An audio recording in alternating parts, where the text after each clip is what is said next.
कर्ज हम नहीं चुकाते हैं, इन द सेंस कि हम उनके अकॉर्डिंगली जितना हमने उनसे लिया है वो हम नहीं चुकाते हैं, तो हमारे सिर पर पितृ ऋण बन जाता है। अर्थात हम उसको ये बोल सकते हैं कि एक प्रकार का पितृदोष क्रिएट हो जाता है। और उसका भी फंडा क्या है बेसिकली, वो ये थोड़ी है कि हम उनको पैसे देने के लिए जो उन्होंने खर्च किया हम मेन स्वर्ग में जाएंगे, ऐसा तो हो ही नहीं सकता। उसके लिए सबसे बेस्ट वे क्या है कि जिस दिन हम शादी कर लेते हैं तो उसकी पहली किस्त हम देना शुरू कर देते हैं, बच्चे हमारे पैदा हो जाते हैं, तो बच्चों की पढ़ाई पे, उनके पालन पोषण पे जो हम खर्च करते हैं, तो वो हम सूद समेत उनको वापस करते हैं। तो जो लोग क्या करते हैं जिनकी शादी नहीं हुई होती है या जिनके बच्चे नहीं होते हैं, अगर उस अवस्था में उनकी मृत्यु हो जाती है, तो हम अपने पिता का, हमारे पितरों का हम कर्ज वो नहीं दे पाते, क्योंकि अगर शादी नहीं होगी, बच्चे नहीं होंगे, या शादी होने के बाद बच्चे ना हो, तो हम पहले दुनिया से मीना पूछ कर जाएं। उस स्थिति में क्या रहेगा कि हमने अपने बाप का तो खा लिया, अपने दादा का तो खा लिया, लेकिन आगे हम उसको क्या बोलते हैं, उसकी कर्ज की निवृत्ति नहीं कर पाए। वो एक पितृदोष हमारे सिर पे बन जाता है। और दूसरी स्थिति में क्या कैसे बनता है, दो स्थितियां हैं इसकी। दूसरी स्थिति ये रहती है कि अगर हमारे कुल में, हमारे जैसे मान लो पिताजी हैं, पिताजी हमारे मान ले दो भाई हैं, एक भाई की आकस्मिक मृत्यु हो जाती है किसी भी कारण, उसका आगे कोई संतान नहीं हो, मान लो किसी को अगर संतान नहीं है, तो उसकी प्रॉपर्टी है, जो कुछ भी उसके पास एसेट्स हैं, वो सारे हमारे पिताजी के पास आए, या हमारे तो पिताजी के थ्रू वो हमारे पास है, हम उसको यूटिलाइज कर रहे हैं। जब हम उसको यूटिलाइज कर रहे हैं तो वास्तविकता में वो हमारे थे ही नहीं, वो तो किसी और के थे, लेकिन हम उस पर हक जमा करके बैठे हैं। तो उस स्थिति में भी हमारे सिर पे पितृदोष या एक पितृ कर्ज बन जाता है। तो पितृ ऋण बनता है, उसका निवारण करना जरूरी रहता है। इसके अलावा सनातन परंपरा में बहुत सारी चीजें और भी हैं। मातृ ऋण, जो माँ ने हमारी सेवा की, जिसने माँ ने हमें जन्म दिया, उसके प्रति भी हमारे फर्ज होते हैं, हम वो पूरे नहीं करते हैं।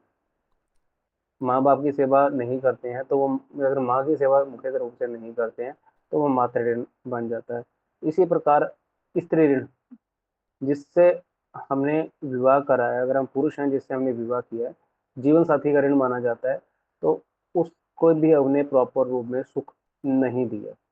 और स्त्री ऋण या पुरुष ऋण होता है, वो दोनों ही प्रकार के सुखों की कामना करता है। वो उसका पालन पोषण करना, उसको मानसिक शारीरिक सभी प्रकार के सुखों की प्राप्ति करवाना। अगर हम ये नहीं करते हैं तो वो भी हमारे सिर पे पाप है, फिर तो हमें यहाँ पे शादी ही नहीं करनी चाहिए, सीधी सी बात है। अगर हम ऐसा नहीं करते हैं तो आप ये मान करके चलें कि वो भी हमारे सिर पे एक ऋण बन जाता है, और वो ऋण हमें अगले जन्म में चुकाना पड़ता है। ठीक है। तो ये इस तरह संतान ऋण होता है, हम संतान की उत्पत्ति करते हैं, संतान की प्रॉपर रूप में भरण पूजन नहीं करते हैं, तो वो संतान ऋण हो जाता है। अब देखिए, जो पितृ ऋण होता है और संतान ऋण, तो दो प्रकार के ऋण ऐसे हैं। पितृ ऋण, संतान ऋण, अपना कुल देवी का ऋण, कुल देवी का दोष बोल सकते हो आप। ठीक है। ये लगभग दो तीन सिचुएशंस ऐसी हैं जिसके कारण संतान उत्पत्ति में दिक्कतें आती हैं।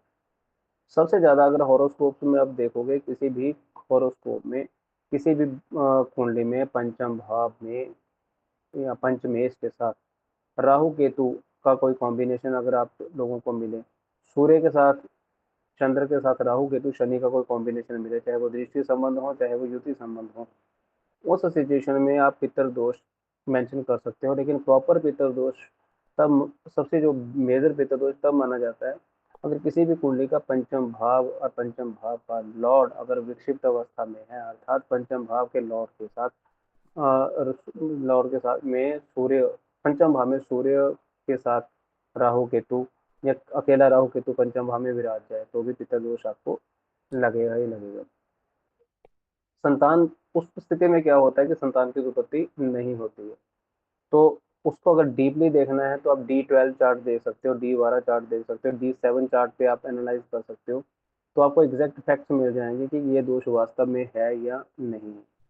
दूसरी सिचुएशन में क्या रहता है, अगर हमने पिछले जन्मों में संतान का ऋण नहीं उतारा प्रॉपर वे में, तो भी हमें संतान ऋण लगेगा इस जन्म में।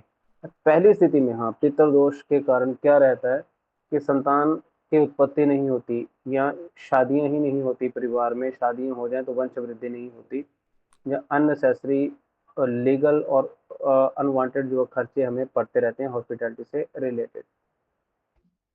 लेकिन जिस स्थिति में हमें हमने अपने संतान का ऋण अदा नहीं किया होता ना, उस स्थिति में क्या होता है, संतान की उत्पत्ति जरूर होती है।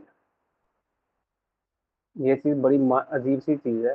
संतान हमें जरूर मिलेगी, लेकिन संतान हमें नाक में दम कर देगी। जितने देंगे उससे संतुष्ट नहीं होगी, और चाहिए और चाहिए, लेकिन जब उसके देने की बारी आएगी तो वो ना तो हमारी इज्जत करेगी, ना ही हमारी कोई रिस्पेक्ट करेगी। और पिछले जन्म का संतान का कर्ज हमने देना होता है। इस जन्म में हम कर्ज ही देके चले जाते हैं। किन्हीं स्थितियों में संतान होने के उपरांत संतान हमारे साथ नहीं रहती है या हमारी केयर नहीं करती, ठीक है, तो वो संतान का कर्ज होता है। कई बार स्थिति कैसी आती है कि किसी किसी के अनमेच्योर बेबीज होते हैं, बच्चे हुए, लेकिन अल्प आयु में ही वो किसी बीमारी के कारण चल बसे। लेकिन जितने दिन वो रहे उन्होंने तसल्ली से डॉक्टर के पास हमारे पैसे लगवाए। तो वो क्या है, वो पिछले जन्म का उनका कर्ज था जो वो हमसे लेने के लिए आते हैं। वो संतान का कर्ज होता है, वो संतान के रूप में आते हैं, वो कर्ज लेकर के चले जाते हैं। तो किन्हीं परिस्थितियों में क्या रहता है कि हमने उन पे खर्च नहीं करा, उनका पालन पोषण ढंग से नहीं किया, तो वो कर्ज लेके चले जाते हैं।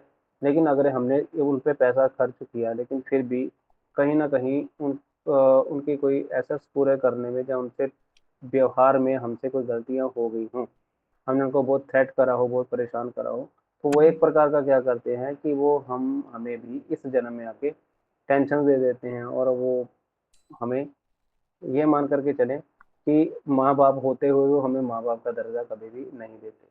तो वो एक संतान ऋण होता है जो हमें झेलना पड़ता है। स्त्री ऋण की अगर हम बात करें तो स्त्री ऋण में वैवाहिक जीवन पे सबसे ज्यादा इम्पैक्शन आते हैं। जो अपने पत्नी को प्रॉपर वे में सुख नहीं दिए होंगे पिछले जन्म में, तो पास्ट लाइफ कर्मा के अकॉर्डिंगली इस जन्म में भी हमें, हमारी शादी होगी लेकिन वो हमारे नाक में दम करेगी। अगर अपने पति को हमने प्रॉपर रूप में सुख नहीं दिए हैं, तो पिछले जन्म में ये फंडा था तो हम कर्मा लेके आए हैं इस जन्म में। पति तो हमें जरूर मिलेगा, लेकिन वो हमें सारी उम्र कुत्ते की तरह नचाता ही रहेगा, उसका कोई मतलब नहीं होगा कि हम भी इंसान हैं। तो ये सिचुएशंस हैं, ये सनातन धर्म के अकॉर्डिंगली ये चीजें मानी जाती हैं। तो कभी इस पे अगर पढ़ना हो आप लोगों ने तो एक ऋण अनुबंधन की बुक आती है, या विभिन्न प्रकार के ऋण पे एक बुक आती है, उसको कभी पढ़ेंगे, सर्च करके आप इस टॉपिक को पढ़ सकते हो। तो सबसे मेजर इश्यूज ये रहते हैं, पहली बात संतान सुख ना होने के। लेकिन अगर हम कुंडली में देखना चाहते हैं कि संतान सुख कैसा रहेगा या संतति कैसी रहेगी,